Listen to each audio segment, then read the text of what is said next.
CBI. First location. CBI gives a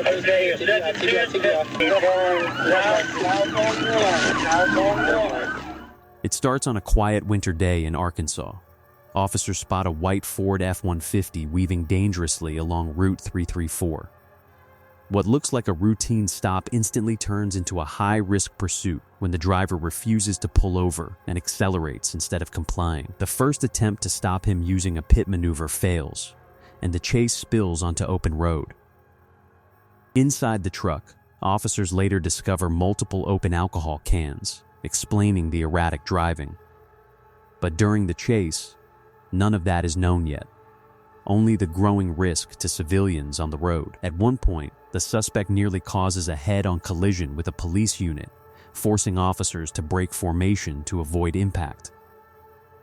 Despite repeated attempts to end the pursuit, he continues pushing forward, weaving through traffic and ignoring all commands. Eventually, after sustained resistance and coordination between units, the vehicle is forced to stop.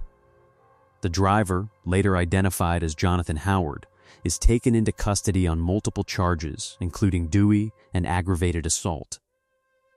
But this is only the beginning. Because the next chase doesn't happen on an open highway, it begins with a man hiding in plain sight and a getaway that turns into a city-wide hunt. Before we start the next chapter, please subscribe and help me reach 1,000 subscribers. Once we reach 1,000 subscribers, we can make part 2 of this video. Your support means a lot.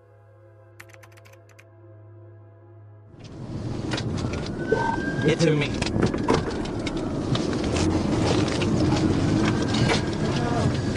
Come on, bro.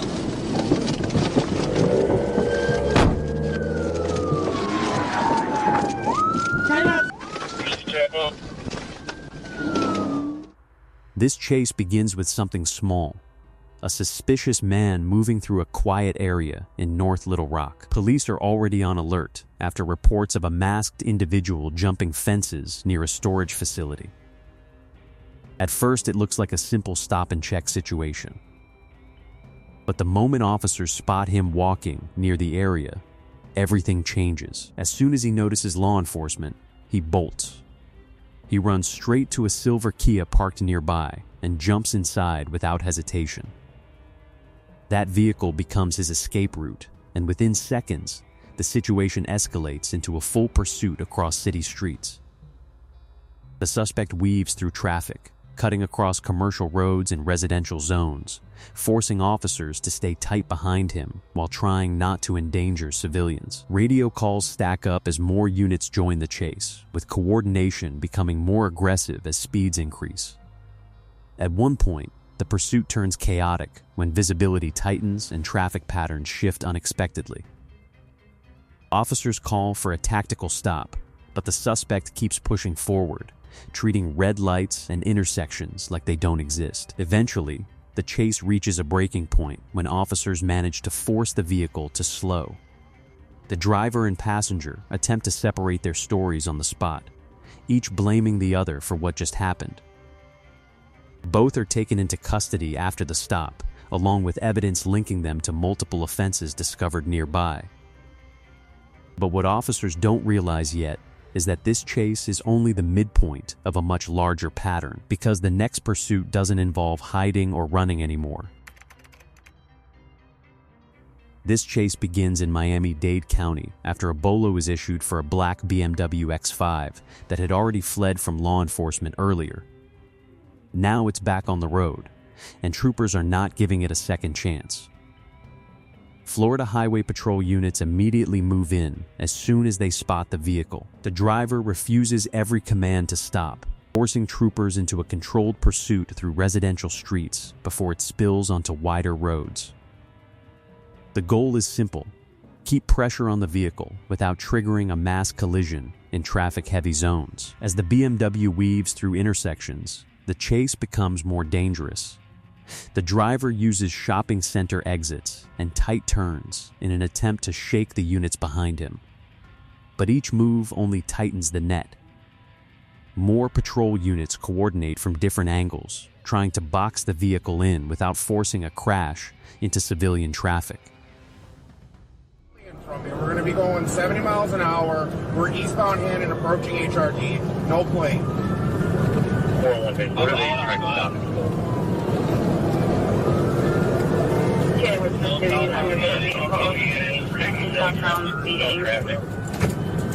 You guys call it canine fleet.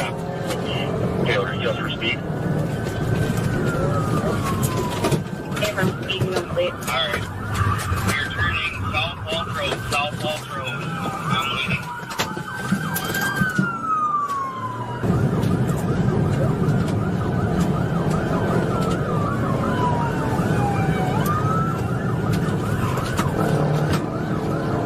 Still southbound Walsh, 62, no traffic, approaching. Good.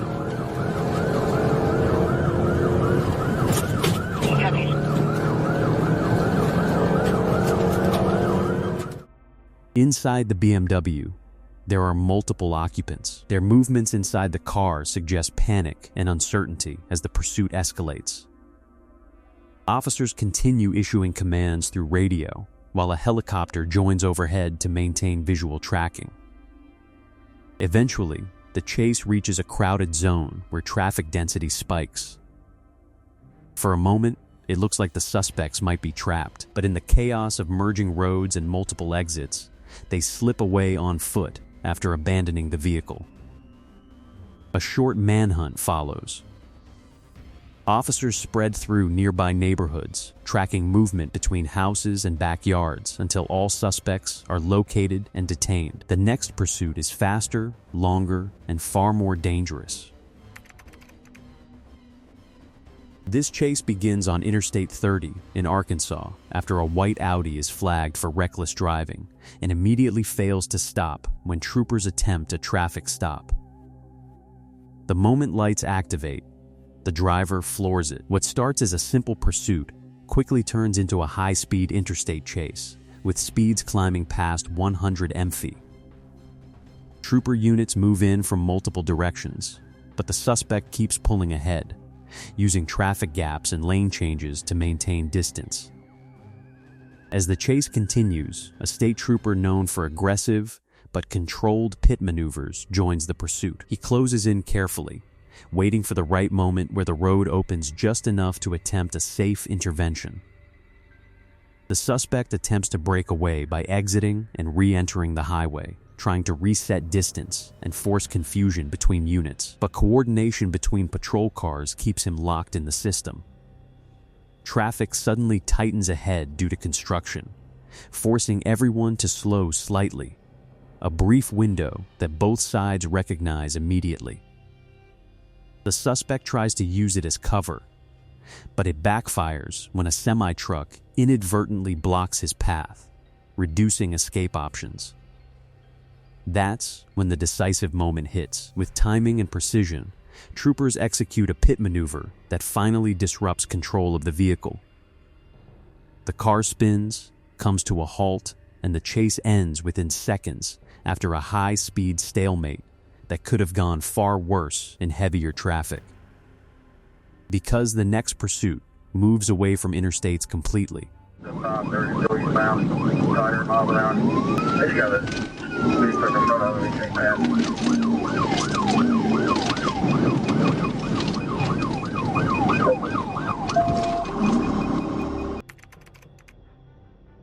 this chase begins in Hinckley, Minnesota, when officers receive reports of a Chevrolet Impala driving erratically along I-35. When patrol units locate the vehicle, it's immediately clear something is wrong. The driver is swerving between lanes, ignoring spacing, and maintaining unstable speed patterns that force officers to assume impairment.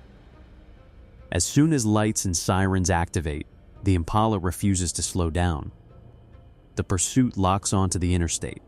At first, it stays controlled, units keeping distance while attempting to guide the suspect into a safe stop. But as speeds increase, coordination becomes more difficult. The driver begins using lane changes and shoulder gaps to avoid being boxed in. Police attempt a rolling slowdown strategy, trying to contain the vehicle rather than force a sudden stop. For a brief moment it works. The Impala reduces speed and appears unstable, almost as if it may give up.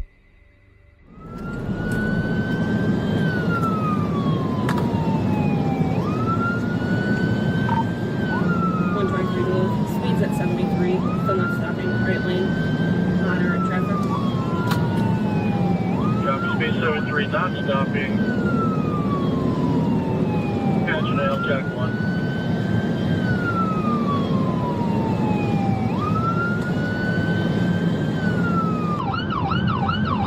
Just passing the 180 exit, speeds at 71.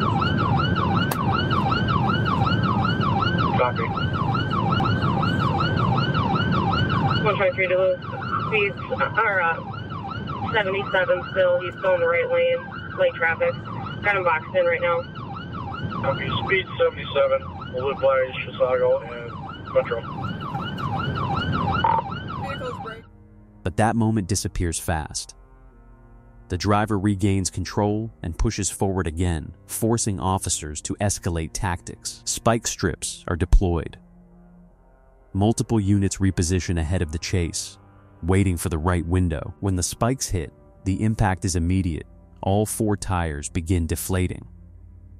Even then, the driver continues for a short distance, the vehicle gradually losing stability and control as rims hit the road surface. With the car finally slowing, officers move in and execute a controlled stop.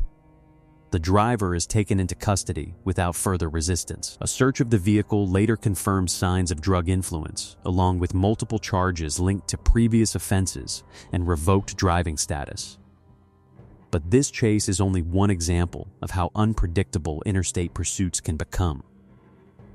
Because the next case shifts away from highways entirely. This chase begins on a quiet highway in Latvia, when officers spot a black BMW pulled over on the side of the road. At first glance, it looks harmless. The occupants appear to be dealing with a simple breakdown. One of them is even seen handling a fuel container, suggesting they've run out of gas. But officers quickly notice something off in their behavior. Movements become rushed, nervous, and inconsistent. Then, everything changes. As soon as police approach, both occupants suddenly abandon what they're doing and jump back into the vehicle. That single moment triggers the start of a high-speed escape. The BMW pulls back onto the road and immediately accelerates. Officers call in backup as the vehicle swerves through lanes, attempting to build distance while heading toward less populated roads.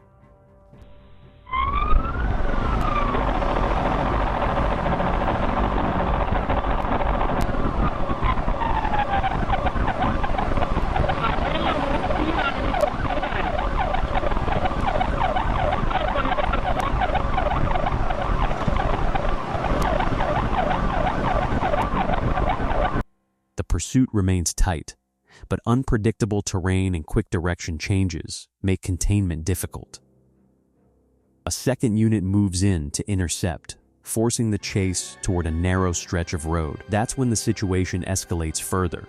The driver loses control briefly, and the car veers off course before regaining momentum.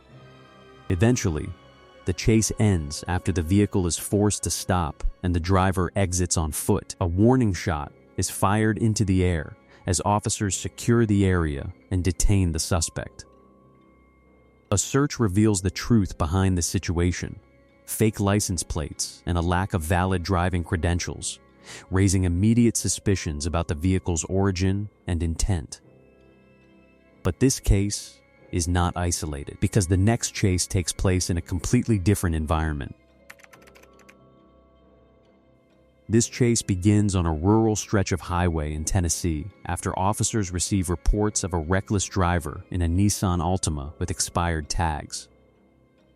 By the time troopers locate the vehicle, it's already moving at high speed, weaving aggressively between lanes and refusing to slow down. The moment lights activate, the driver accelerates even harder, turning a routine stop into a full interstate pursuit.